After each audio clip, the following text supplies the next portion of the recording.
Bismillahirrahmanirrahim. Şe ve aynik.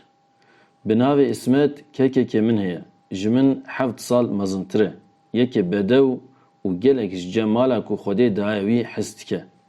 Bi hezir dema 12 salî bû çû weyselqeranî. Wê wextê kekê min hêj bi xwe hesiya bû. Ji xwe û ji pora xwe zêde hes dikir. Zef dixwaz ji xwe re şe û aynîkek bistîne. Lê mixabin perê wî tune bû ku ji xwe re bikire.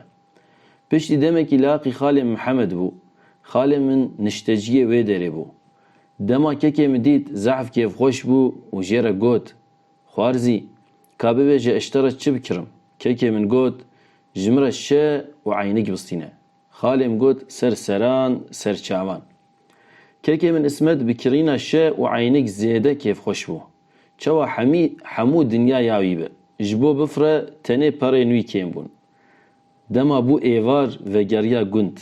Lê pêwîst bû ku di ser çem de derbas be. Lewra wê demê hêj pira gundê me tune bû. Wextê hat nîvê avê piyên wî şamitî.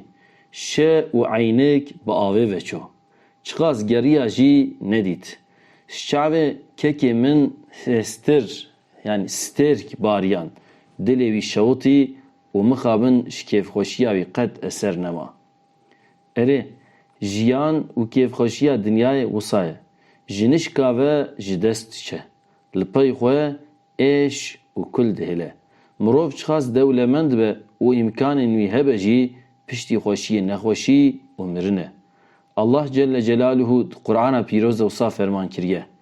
Kêfxweşiya dinê li ber ya axîretê kêm û bê qîmet e. Tiştên Xwedê daye we xemil û xweşiya jiyana dinyayê ye. Tiştên ku li ba Xwedê çêtir û daîmîtir e. Dilê mirov tenê bi zikrê Xwedê tatmîn û aram dibe. Ji ber vê yekê yê zîrek û bi aqil ew e ku nefsa xwe zaf dike û dixe bin kontrola xwe.